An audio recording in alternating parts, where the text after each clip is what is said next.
Assalamualaikum warahmatullahi wabarakatuh.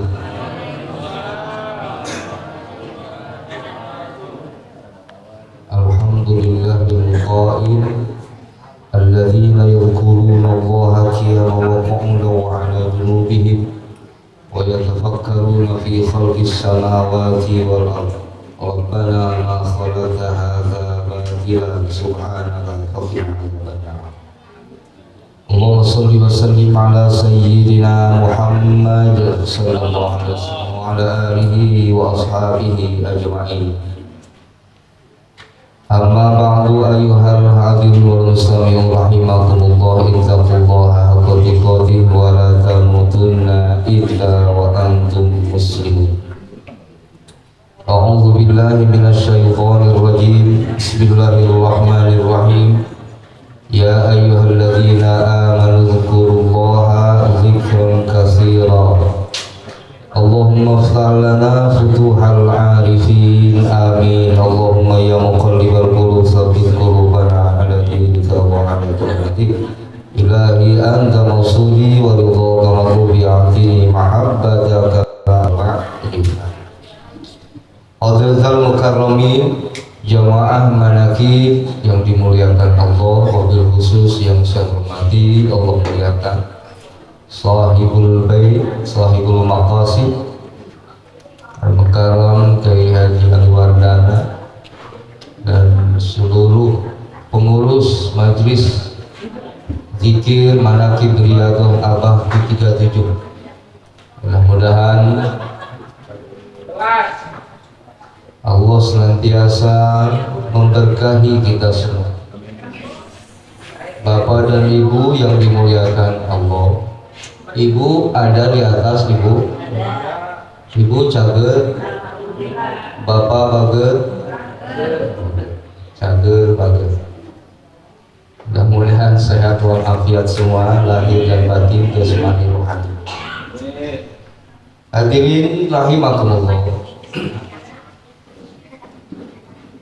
Bulan ini bulan Rabiul Akhir atau Rabiul Tsani, Ba'da Maulid. Guru Agung Pangersapa di dalam memberikan tuntunan dengan segala kearifan beliau, dengan segala bijaksananya beliau, maka beliau membacakan manqobah disesuaikan dengan bulan dan boleh ditambah dengan manqobah yang berkenaan dengan peristiwa di bulan itu, apakah itu hajat, apakah itu peristiwa apa yang berhubung terkait, karena beliau arif dan bijak. Kalau dulu baca layang syekh itu dibaca semua khatamatan, makanya waktunya lama. Dulu masih ada, kalau manakib masih bakar-bakar bebeleman. Dulu masih ada ayam yang ditusuk bakar-bakar, ada bawang merah yang disate dulu. Jadi perkembangan zaman, maka sekarang manakib tidak lagi seperti dulu. Tapi bukan dalam arti mengurangi kekhidmahan, mengurangi takrim kita kepada Sultan Aulia, tidak sama sekali. Para sahabat, beliau seorang mursyid kamil mukamil, memberikan tuntunan yang tidak memberatkan. Nah, ini ciri kemukamilan beliau, mengajarkan tuntunan yang tidak memberatkan, yang tidak mengganggu aktivitas, yang tidak harus diada-adakan. Makanya di dalam manakib itu seadanya. Majlis manakib itu bukan majlisnya Sohibul Bait. Dimanapun manakib maka disitulah majelisnya Tuan Syekh Abdul Qadir Jilani besok. Di ayyi makanin kuli amanaki bifana hadirun, di mana dibacakan manakib maka aku hadir, kata Tuan Syekh. Jadi majelisnya Tuan Syekh manakib. Oleh karena majelisnya Tuan Syekh, maka kita semua yang hadir yang ingin mendapatkan limpahan karomahnya, maka harus semua ikut gabung di sini, ikut menjadi pemangku semua. Jadi kita kan kalau istilah pemangku manakib itu sering saja. Mestinya kita semua jadi pemangku di dalam majelis manakib dimanapun. Tadi dibacakan markobahnya, markobah yang terakhir dibaca tadi. Dan siapa yang menghadiahkan makanan di malam Jumat yang manis-manis lalu dihadiahkan, itu artinya semua ikut di dalamnya. Maka limpahan karomahnya nanti berlaku untuk semua. Jadi sana syukur yang sahibul bait gitu. Maka bersyukur kita diberikan tuntunannya yang tidak berat, yang tidak lama, kan hanya setengah jam paling itu. Tadi dari majelis doa sampai doa manqobah nggak lama. Dan lagi-lagi pengersahabat seorang kambil mukambil plus menambahkan di majelis manakib hikmah ilmiahnya. Ini luar biasa. Beliau begitu mementingkan ilmu, maka dijadikan satu paket, hikmah amaliyah dan hikmah ilmiah, satu paket. Jadi hikmah amaliyah kita berhikmah mengamalkan tuntunan guru yaitu manakib, dan hikmah ilmiah kita berhikmah mengisi ilmu, membekali diri dengan ilmu, sehingga nanti terjadi keseimbangan murid ini antara amal dan ilmu, terjadi keseimbangan antara zikir dan fikir. Karena khairul umur awsatuha, ada di tengah, seimbang. Jadi tidak lebih berat yang satu dari yang lain. Sekalipun di dalam perkara ubudiyah, sekalipun di dalam perkara hasanah, tetap yang banyak timpang tetap harus dijaga. Jangan sampai terjadi timpang, harus seimbang. Adillahummakumullah.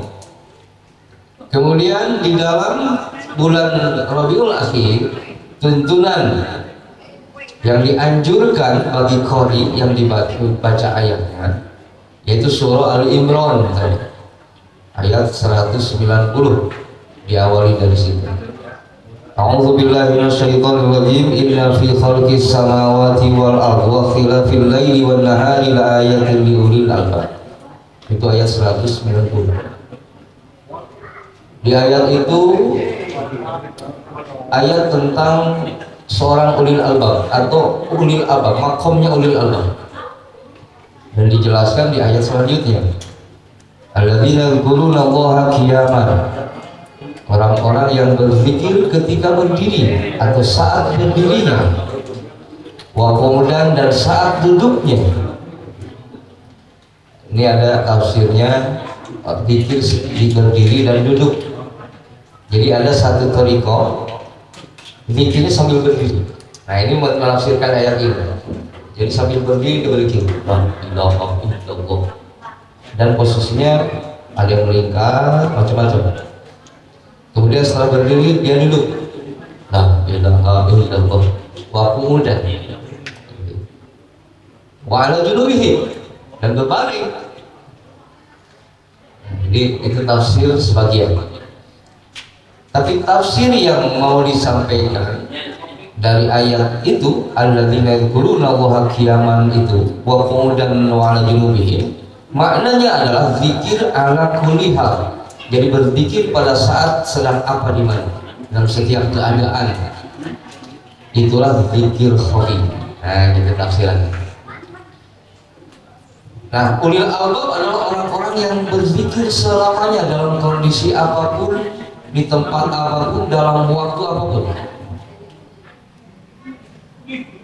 Tapi tidak cukup orang berzikir, tidak cukup dengan zikir, tapi harus juga didukung dengan wa yatafakkaruna, berfikir. Jadi zikir dan fikir. Maka kita sedang belajar zikirnya, tapi juga asah fikirnya, sehingga terjadi keseimbangan nanti.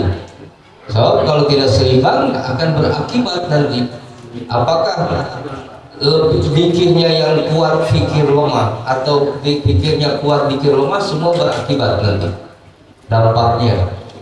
Tapi yang baik yang harus ada adalah keseimbangan itu, yang terjadi seimbang. Dan orang-orang yang mampu menyeimbangkan itulah ulil albab itu. Maka nanti dia akan bisa bagaimana dia hidup di dunia, bagaimana dia hidupnya ini bermakna, bagaimana nanti dunianya dia dijadikan bekal untuk akhiratnya. Ini bagaimana berpikirnya pun berpikir tentang hal-hal yang menguatkan kita, keyakinan kita kepada Allah, berpikir tentang bagaimana ibadah kita ini terus bersemangat. Nah itu ulil albab. Jadi semua diarahkan kepada Allah. Zikirnya tanpa batas, mengiringi aktivitas kesehariannya. Itulah zikir khafi tadi. Nah maka ini mari kita di manakib ini, di saat ini kita coba aplikasikan itu kepada tuntunan-tuntunan dari Guru Agung Pangersama. Jadi saya ingin mengarahkan ke sana. Ini khusus saya mengingatkan diri saya pribadi, umum untuk kita.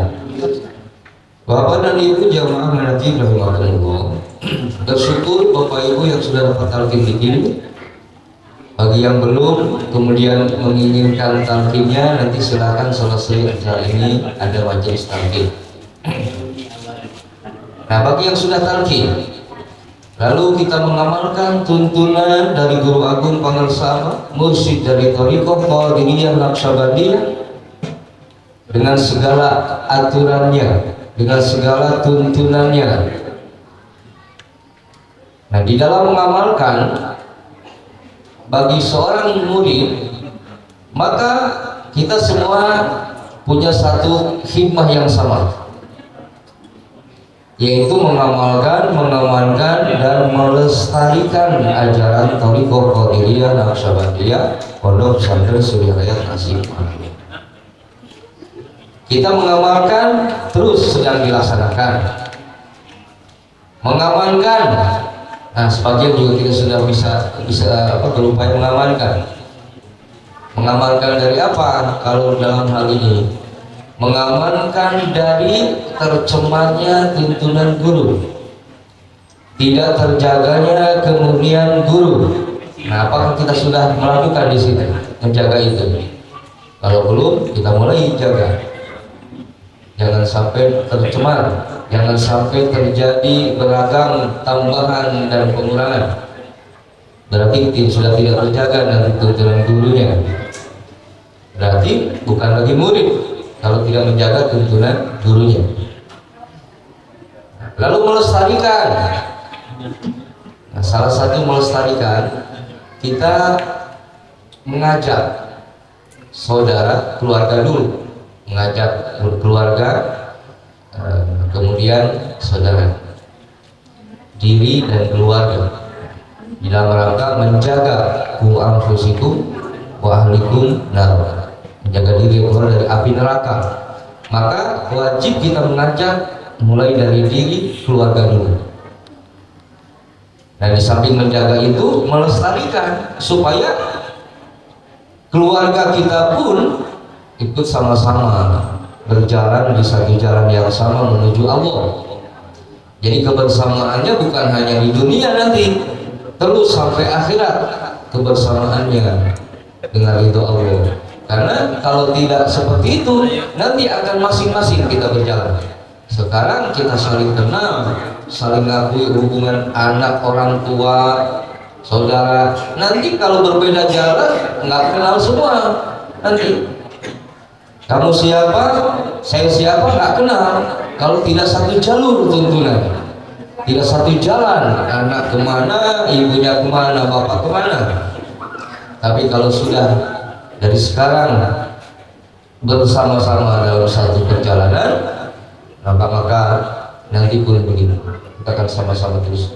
Nah, antara lain upaya yang bisa dilakukan selain mengajak, maka salah satunya untuk melestarikan.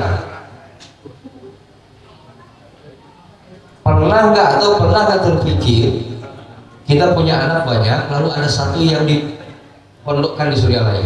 Nah, itu salah satu tuh, salah satu upaya melestarikan itu.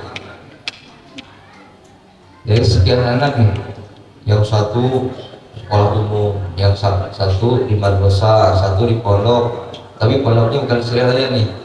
Nah, satu lagi misalnya Suryalaya, ada 4 anak. Nah, itu juga salah satu upaya kita. Jadi yang dilihat, Suryalaya ini tempat guru kita, pusatnya barokah karomah. Jadi yang dilihat bukan apapun, tapi yang dilihat keberkahannya, barokah tempatnya. Nah, maka kalau ada anak yang masih ini, coba nanti ada satu saja dari sekian pondokkan di Suryalaya sana. Amin, insyaallah. Nah, supaya keberkahannya nanti terlimpah melalui anak ini. Jadilah anak soleh. Nah, ketika anak soleh, dia akan mendoakan kita, orang tuanya. Ya sudah, doa anak itu tidak akan terputus nanti sampai terputusnya dunia ini. Karena ada 3 hal yang tidak akan terputus pahalanya, tidak akan terhenti terus mengalir setelah kematian, antara lain doa anak soleh. Pertama, sedekah jariyah. Nah, bersyukur nih Bapak Ibu yang suka sedekah. Oh, itu satu sedekah nanti pahalanya terus mengalir itu. Kemudian ilmu yang dimanfaatkan, yantafa'u bih. Ilmu yantafa'u bih, ilmu yang dimanfaatkan itu pahalanya akan mengalir terus setelah kematian kita. Dan satu lagi anak soleh. Itu luar biasa, bersyukur punya anak soleh. Nah, itu salah satu upaya di dalam melestarikan.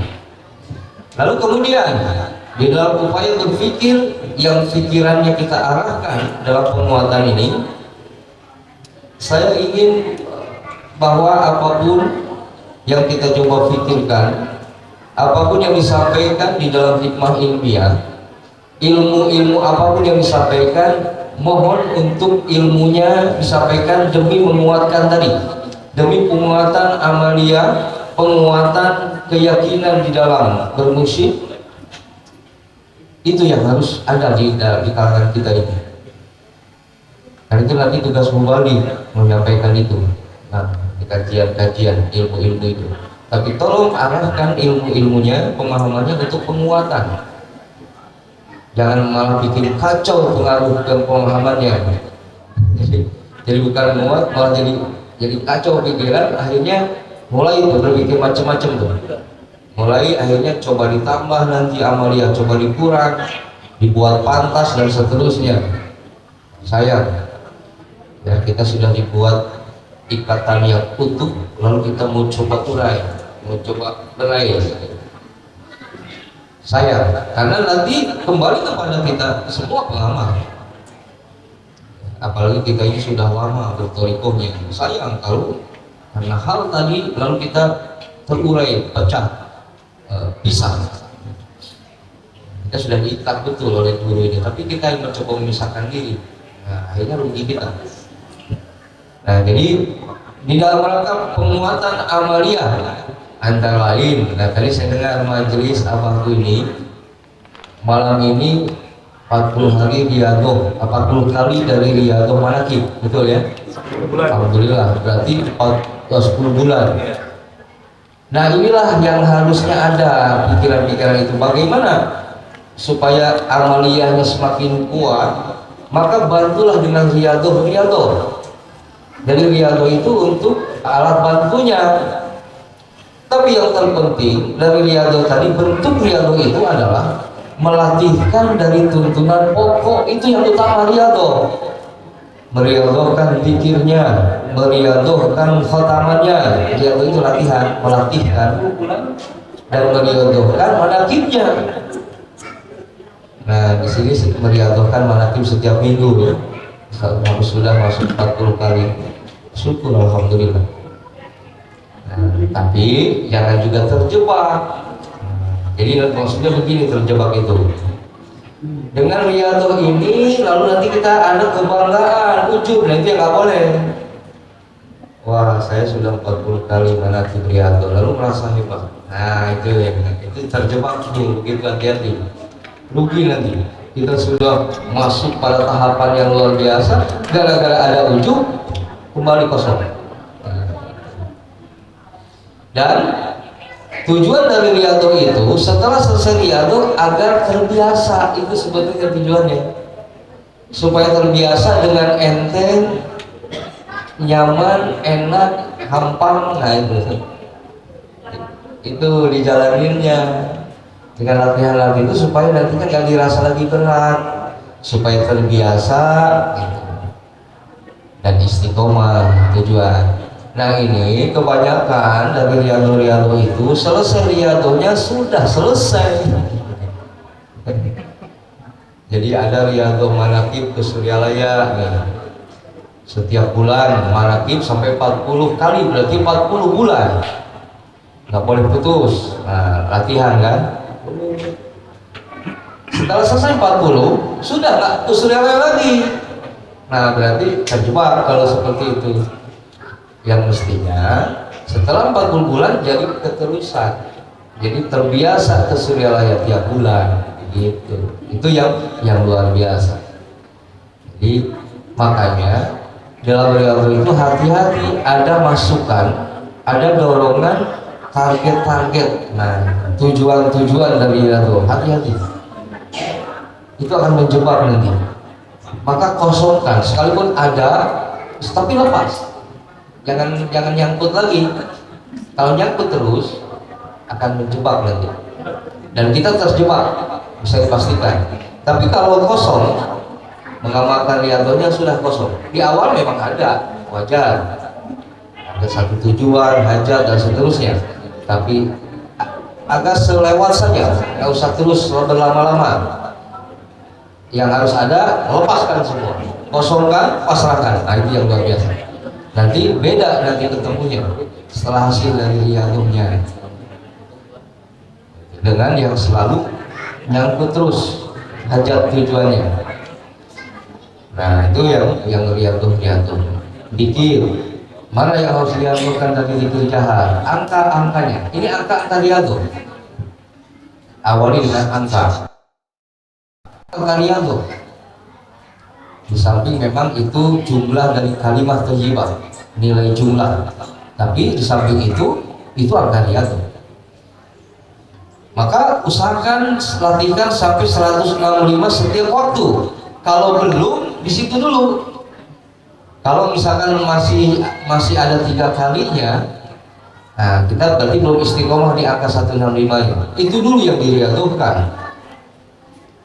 Misalnya seharian besok saya mesti 165 nih tiap waktu. Nah riyadhah itu besok nih. Nah, dari sekarang diniatkan, lalu ketemu besok. Nah upaya riyadhahnya masih gagal di waktu zuhur, nggak apa-apa, ulang lagi. Yang penting akan putus asa. 1 hari besok lulus, baru nanti pokoknya 3 hari ke depan. Nah itu riyadhah tuh bertahap. 1 hari lulus, tambah 2, tambah 3, nanti 7. Bisa nggak 7 hari saya bikin 165 terus setiap waktu? Itu riyadhah yang utama itu.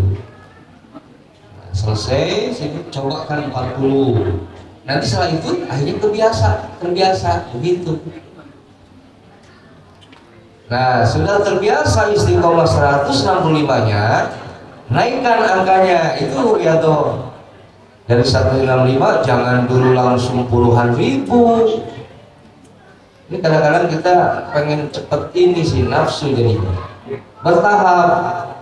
Dari 165 yang masuk akal saja kemana angkanya, jangan langsung ribuan.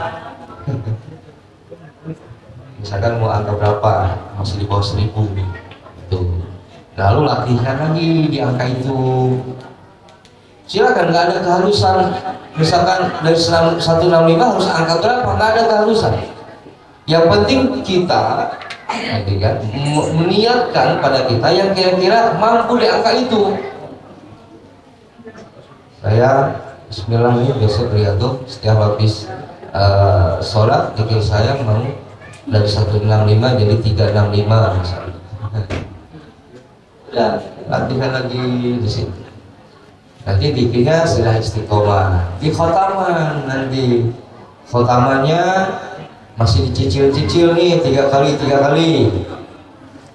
Nah, coba nanti satu malam, di malam apa kita tamkan secara cash, jadi jangan dianggap tamnya yang enggak. Jadi sekarang nih termasuk di pusat suka ada dapat WA tuh pengumuman nanti malam khotam tam di Masjid Nurul Asrar di Cianjur, nanti tanggal 34 ada tam. Sekarang di mana-mana banyak. Nah, jangan menganggap, jangan diyakinkan yang tam itu yang semalaman suntuk. Kalau itu terjadi berarti kita cukup dapat tamnya yang itu, sementara yang 3 kali kemarin nggak dapat lagi tamnya. Nah, rugi kan? Makanya yakinkan begini, yang semalaman itu tamnya tam cash, yang kemarin tam juga, cuma tamnya kredit. Tapi sama-sama tam. Jadi ketika kita meyakinkan itu, akhirnya tamnya dapat. Karena sesungguhnya yang mentamkan nanti mursyid. Nah makanya di dalam riyadhah ini jangan ada hakim-hakiman pengambilan keputusan. Saya tamat, saya batal, saya. Nah, pokoknya sesuai syariatnya diikuti, tinggal ulang, jangan meyakinkan batal. Yang penting nah dilakukan nih hari ini, ulang lagi. Tapi ulang lagi jangan meyakinkan batal, jangan meyakinkan batal. Juga kalau sudah di angka 40 tadi juga jangan diyakinkan tam juga. Yang penting sudah aja, alhamdulillah bersyukur sudah. Gitu ya. Nah, jadi nanti kalau khawatirnya begini jebakannya, kalau dianggap tam, memang tam sudah 40 ini manakibnya. Nanti si iblis itu muncullah tadi pengakuan, lalu ujub di situ, berbangga diri, merasa sudah melaksanakan yang 40 ini. Kesananya lagi merasa hebat, sombong dan seterusnya. Nah ini yang dikhawatirkan. Nah jaga itu, ya kita sudah berpayah-payah melakukan, sudah bersusah payah, lalu gagal karena sedikit saja tergoda di situ. Nah jadi khotaman terus dianggapkan lagi khotamannya sudah 3 kali, nanti 5 kali, naikkan lagi yang dicicil tadi itu. Nah kalau di Isya, nah gini, saya tadi pimpin khotaman Isya satu kali saja karena menjaga apa ya, karena kita ini dari pagi sholat, zikir, khotaman, sunat, khawatir capek, lalu mengganggu capeknya pada nilai ikhlasnya. Nah itu sebetulnya sudah syukur kalau di khotaman Bali Isya pun banyak khotamannya. Itu luar biasa. Dari maghrib Isyanya pun angkanya banyak, cicilannya habis Isyanya pun banyak juga. Itu luar biasa. Tapi tetap yang namanya imam harus bijak. Kecuali kalau sendiri silahkan. Kalau imam tetap harus bijak, melihat kanan kiri, makmum nggak sama semua, gitu ya. Itu kalau imam, itu khotaman dilatihkan ya. Maka tinggal bagaimana cara melatihkannya, nah dipikirkan. Itu wa yatafakkarun itu. Wa yatafakkarun, kita berpikir, dipakai pikirannya itu untuk penguatan amalia ibadah. Nah itu yang luar biasa. Jadi pikirkan bagaimana cara diaturnya, bagaimana cara melatihkannya. Nah terus setelah itu malaki juga dilatihkan. Nah tapi di dalam upaya latihan-latihan tadi tidak boleh keluar dari tuntunan. Jadi misalnya kalau tuntunannya, kalau dikir jahar itu hadorohnya seperti itu, istighfarnya begitu, sholawatnya seperti itu, jangan dirubah itunya. Nah, kecuali doa kan, kalau doa habis dikir kan ada keterangan di sini, boleh ditambah. Nah ini juga saya sampaikan, itu kan di catatan perjumpaan boleh ditambah, tapi hati-hati menambahnya doa di situ, jangan meyakinkan doa Abah ini nggak sempurna, itu aja, hati-hati. Tapi kalau sekedar tambahan doanya, karena saya sudah biasa doa ini, gitu ya. Kalau nggak dibaca dalam doa, sepertinya ada yang hilang, misalnya. Karena saking sudah terbiasa, silahkan. Tapi hati-hati, kalau meyakinkan kita tambahnya, ditambahkan boleh ditambah lalu ditambah, tapi dengan meyakinkan. Sepertinya ada hal yang hajat saya nggak masuk di situ, lalu masuk doa saya. Nah itu hati-hati, jangan karena itu. Ya. Tapi yang lain selain doakan tidak boleh, ada tambahan pengurangan tidak boleh. Kemudian di khotaman pun jangan diutak-atik lagi. Guru ini sudah membuat tuntunan ini sudah sedemikian rupa, hasil mujahadah sekian lama, hasil pengamalan sekian lama, hasil riyadoh sekian banyak. Kita yang baru mondok sekian tahun mau coba-coba merubah, mau coba-coba merekayasa, mau coba-coba mendalilkan lagi. Jadi dalam thariqah itu hadirin yang harus diutamakan bukan ilmu tapi adab. Dalam thariqah ada murid terhadap guru. Nah hal tadi termasuk adab. Kalau misalkan tuntunan ini anggap menurut ilmu yang hasil mondok ini ternyata ada pertentangan, ada perbedaan, maka yang harus ada adalah kita harus belajar lagi, gitu aja. Ada ilmu yang belum saya ketemukan dari ilmunya guru, itu yang harus ada, husnudzon. Bukan ini malah ilmunya guru kita otak-atik, kita salahkan dengan ilmu hasil berapa tahun ini. Itu ada. Jadi yang harus dikedepankan ada, bukan ilmu. Nah ini ahli ilmu ini suka ilmu yang harus dikedepankan, akhirnya dirubah-rubah dengan ilmunya. Ya akhirnya sudah tidak ada, berarti sudah dia keluar dari murid itu. Ya, silakan kalau mau jadi mursyid sendiri nanti dengan cara itu jadi mursyid tuh, sebab dia punya khas nanti, ini ciri khas dengan tambahan dan seterusnya. Ya silakan kalau mau bertanggung jawab, kan sederhana sebetulnya. Silakan mau coba begini begitu pun silakan, semua pilihan. Yang penting ketika salah dia harus bertanggung jawab, gitu aja. Mau bertanggung jawab, jangan ketika salahnya dia lempar ke orang, dia minta penjawaban guru, tapi benarnya maunya sendiri. Nah sekarang banyak saudara kita nih hadirin ya, saudara-saudara kita yang mencoba menambah dan seterusnya. Ya sudah kita doakan lah mudah-mudahan, karena dalam thariqah itu bukan seperti itu. Thariqah itu ada, nggak seperti itu.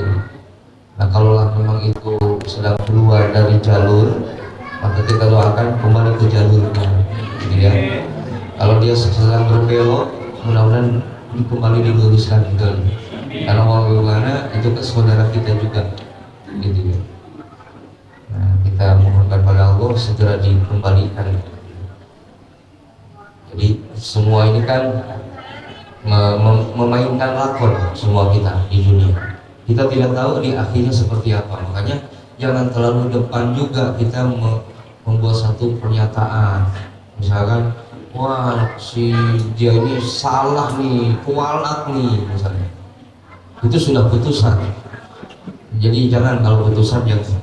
Jadi karena kita tidak tahu setelah kita kualatkan, kalau besok Allah berhidayah tobat bagaimana? Nah gitu. Tanbih itu mengajar, jangan menyalahkan pengajaran orang. Bisa jadi yang kita salahkan malah dibenarkan nanti oleh Allah. Dengan apa? Dengan proses penyadarannya, sadar akan salahnya jadi benar, kan begitu.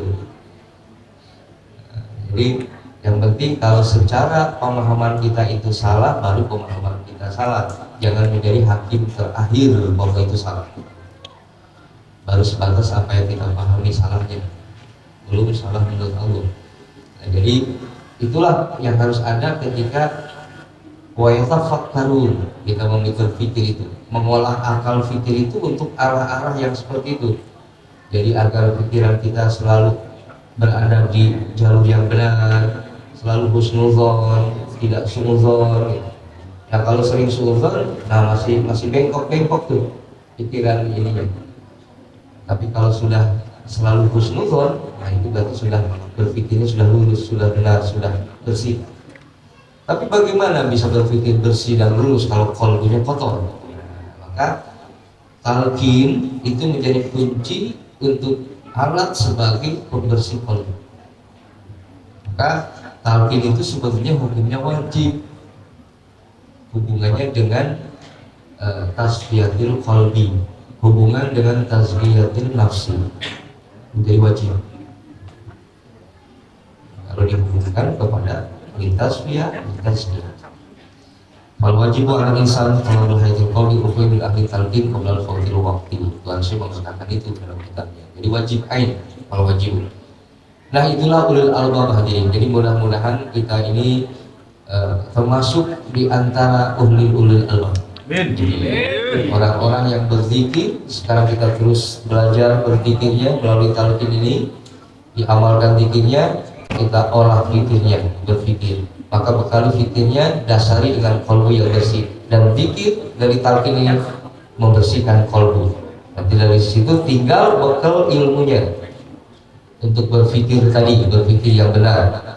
Maka carilah ilmu-ilmu yang memberikan arah ke arah sana. Jadi ilmu yang menguatkan. Saya ada satu pengalaman dan ini harus binimah. Jadi selepas SD, sanawiyah aliyah di Suryalaya. Tadinya mau kuliah di Suryalaya juga, cuma lu kelamaan pengen nyoba keluar, begitu ceritanya.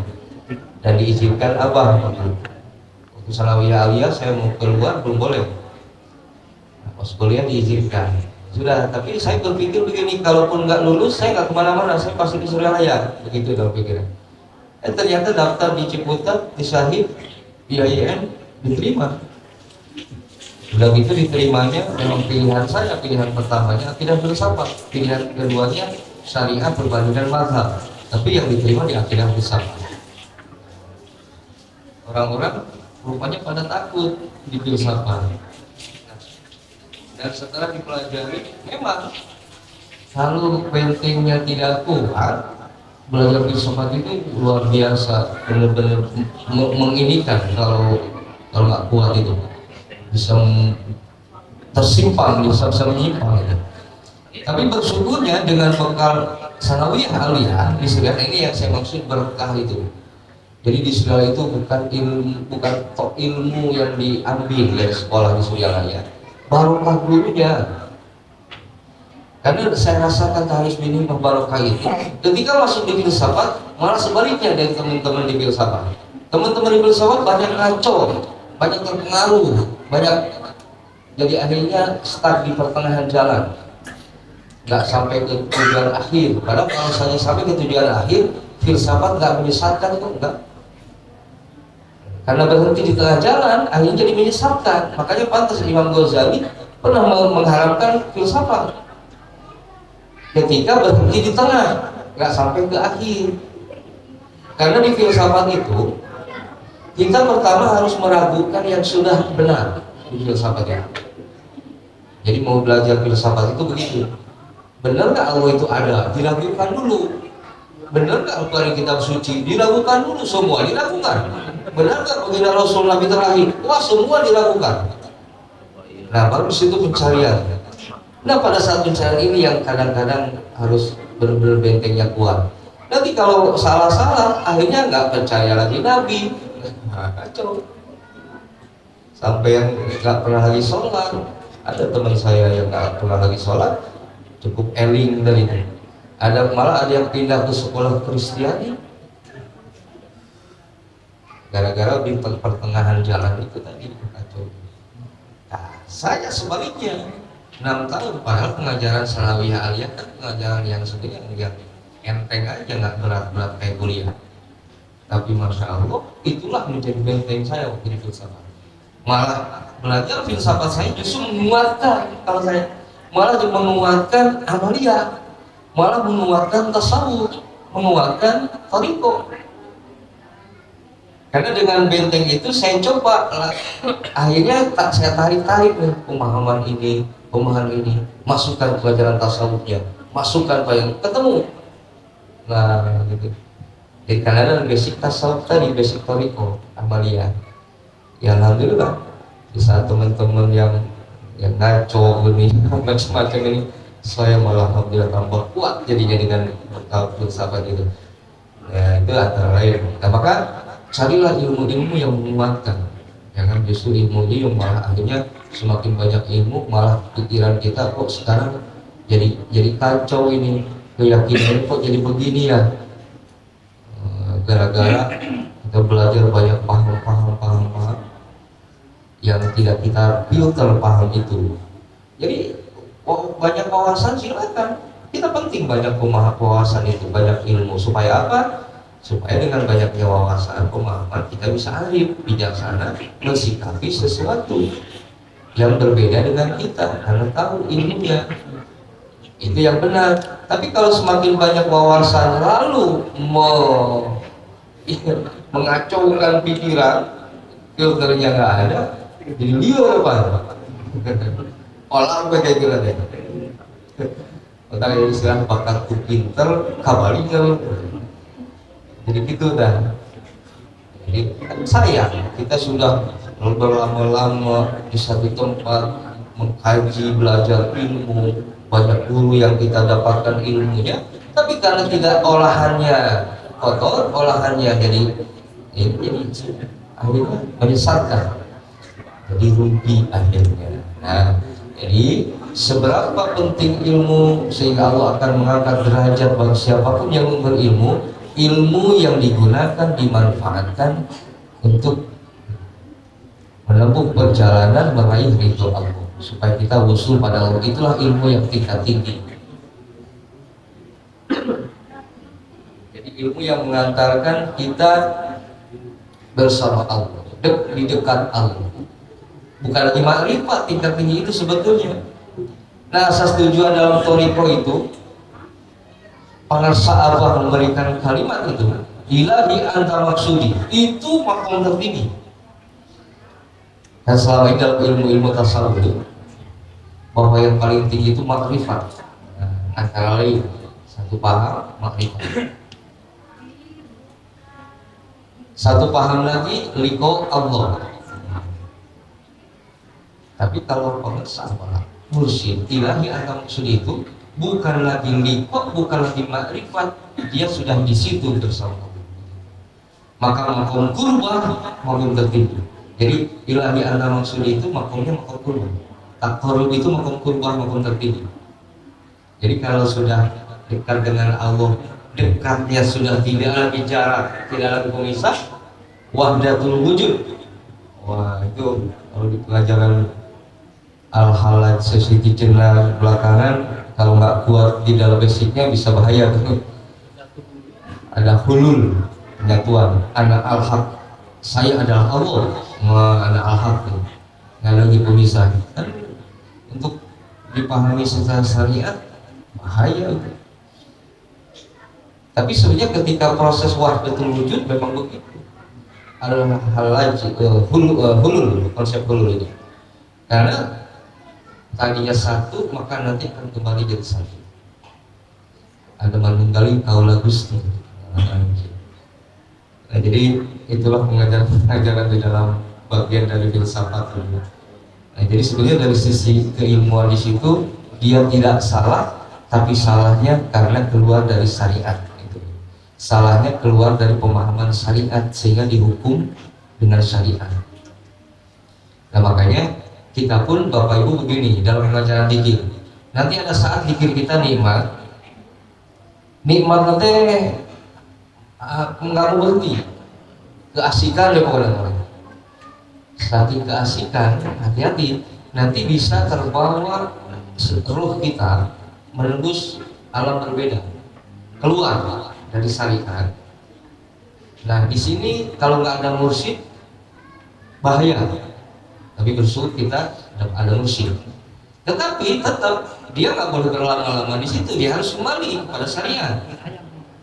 Jadi jangan terlalu asik di sana, kan kita sedang ada di sini. Nah, maka segera kembali. Nah, makanya caranya, kalau sudah asik zikir, kiranya nggak mau berhenti malah harus berhenti. Harus khawatir nanti terlalu asik, keenakan lupa nanti. Ada istilah lupa daratan nanti. Lupa bahwa kita harus kembali kerja, lupa kita harus lupakan yang lain. Nah, karena nggak boleh sampai pada taraf itu. Bukan salah, bukan. Nah, kenapa? Karena kita sedang ada di alam syariat. Jadi harus tetap ketika mulai mau ke sana balikan lagi. Gitu aja. Nah, nanti kalau sudah nggak terkontrol, nggak balik, mana jadinya sudah. Situasi fana, rusak dirinya. Yang keluar rupa-rupa nanti beda-beda. Yang sudah keluar maka nggak lagi di wilayah syariat, dia bisa jadi melakukan hal-hal yang nggak umum karena sudah bukan di syariat wilayahnya. Nah, ketika melakukan hal-hal yang di luar umum, itulah yang menjadikan fitnah nanti. Nah, jadi yang harus dijaga dari itu adalah fitnahnya, bukan proses perjalanan masuk fananya, tetapi jaga kondisi saat fananya supaya tidak ada fitnah. Maka konsep fananya, nah ini yang luar biasa dari pengersa Abah Mursyid Kamil Mukamil nih. Dan beberapa pemahaman yang saya pelajari waktu di filsafat itu, nah oleh pengersa Abah semakin pahamnya disederhanakan. Yang dulu dalam pemahaman tasawuf itu kalau misalnya zuhud itu dia harus meninggalkan dunia, benar-benar ke gunung uzlah, nggak ketemu dengan muamalah dengan manusia. Tapi beliau pengertiannya berbeda, maknanya bukan meninggalkan dunia tapi kecenderungan hati jangan ke dunia. Tapi itu luar biasa.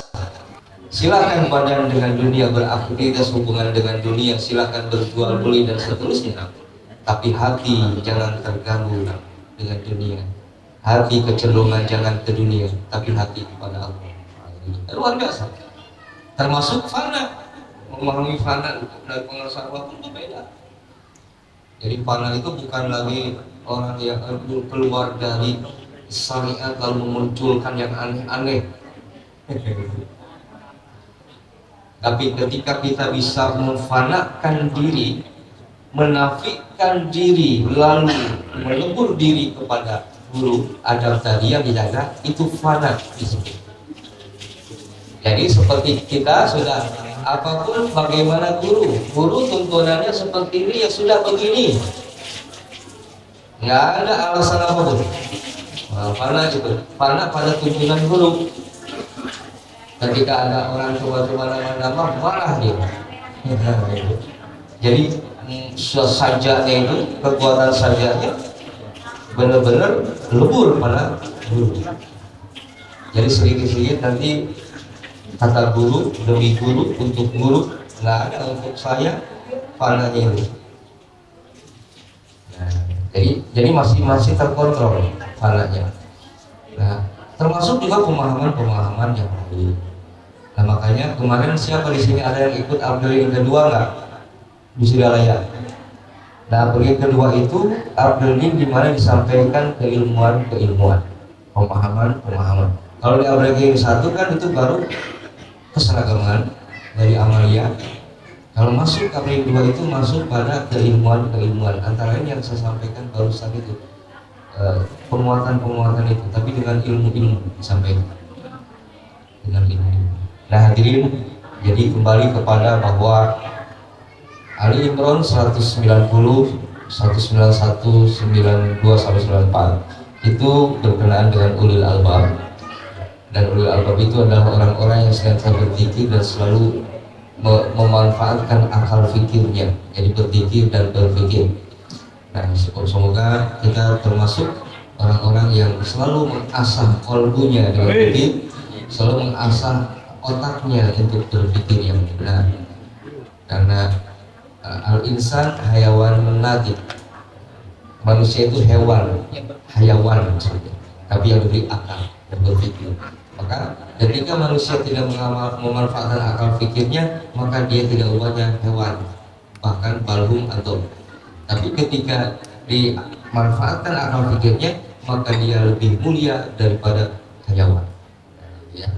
Demikian saja yang dapat saya sampaikan. Mudah-mudahan yang saya sampaikan ini benar, semata-mata benarnya fadl Allah. Kalau salah, saya mohon maaf, mohon ampun. Itu lahir kebodohan saya sendiri. Demikian, wassalamualaikum warahmatullahi wabarakatuh. Allahumma salli ala nabi